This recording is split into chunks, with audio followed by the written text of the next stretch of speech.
संपूर्ण देश 15 ऑगस्ट 1947 ला जरी स्वातंत्र्य झाला असेल तरी मराठवाडा किंवा हैदराबाद हे जे राज्य आहे ते मात्र 17 सप्टेंबर 1948 ला स्वातंत्र्य झालं होतं। आणि तेही फार इझिली नाही, कारण त्यावेळेस जो निजाम होता त्याची इच्छा काही भारतामध्ये समाविष्ट होण्याची नव्हती आणि मुळात त्याला पाकिस्तानमध्ये जाण्याची इच्छा मध्येच आलेली होती। परंतु त्यानंतर भारताने पोलिसी कारवाई करून हे हैदराबाद ताब्यात घेतलं।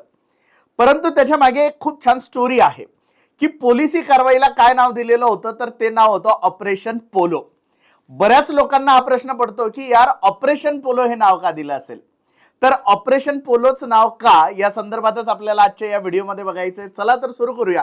नमस्कार, मी डॉक्टर महेश, आपण बघत आहात गोष्ट छोटी पण डोंगरा एवढी।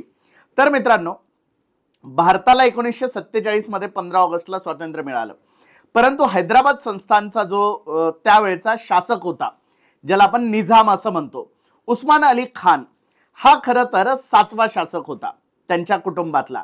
आणि 1911 मध्ये हा गादीवरती बसलेला होता वयाच्या 25व्या वर्षी, म्हणजे 1886 ला त्याचा जन्म झाला होता आणि 1911 ला वयाच्या 25व्या वर्षी तो राजा बनलेला होता। आता हा फार विचित्र राजा होता।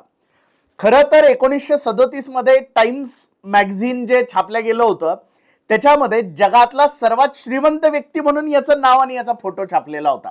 परंतु हा अतिशय लाजाळू होता, कोणालाही पूर्ण फोटो काढू देत नव्हता, अगदी खिळे मारलेली चप्पल वापरायचा, त्याचे म्हणजे काय म्हणतात छोटे छोटे छिद्रे असलेले त्याचे ते कपडे असायचे, अत्यंत जुनाट गादीवरती तो झोपायचा, म्हणजे राजासारखं तो जगत नव्हता।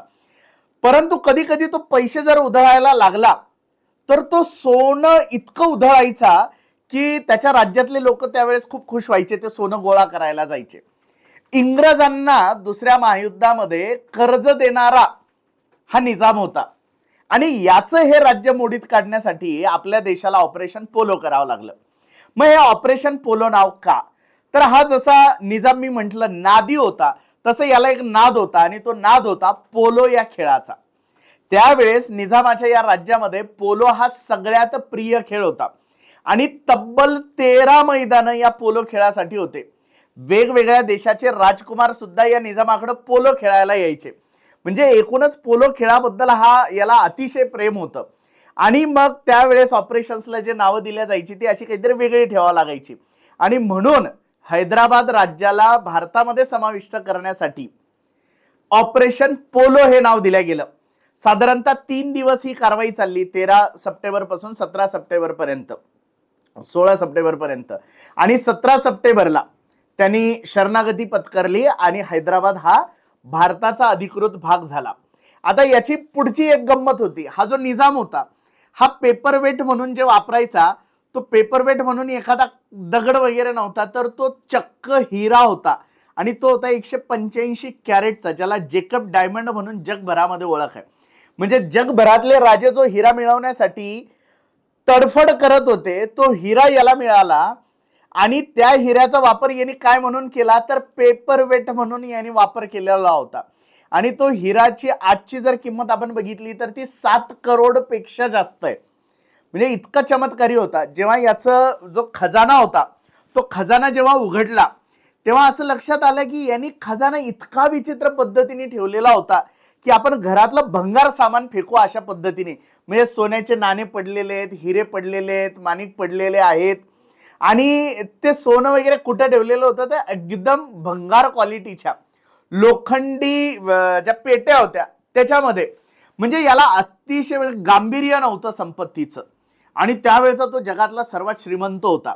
नंतरच्या काळामध्ये ही जी त्याची संपत्ती होती ती काही त्याच्या वारसांना मिळाली आणि काही आपल्या देशाच्या तिजोरीमध्ये जमा झाली। आणि हा जेकब डायमंड जो होता, जो त्यांनी पेपरवेट म्हणून वापरलेला होता, तो आज आपला एक राष्ट्रीय वारसा म्हणून आपल्या गॅलरीज मध्ये, म्हणजे आपल्या वस्तू संग्रहालयामध्ये तो जपून ठेवण्यात आलेला आहे आणि RBI कडे सध्या तो आहे। तर एकूणच ऑपरेशन पोलो हे खेळावरून पडलेलं नाव होतं। हा व्हिडिओ जर तुम्हाला माहितीपूर्ण अभ्यासपूर्ण वाटला असेल तर या व्हिडिओला जास्तीत जास्त लाईक आणि शेअर जरूर करा अजूनही जर आपण आमचं हे चॅनल जर सबस्क्राईब केलं नसेल तर असेच नवनवीन माहितीपूर्ण अभ्यासपूर्ण व्हिडिओ बघण्यासाठी या चॅनलला नक्की सबस्क्राईब करा. धन्यवाद.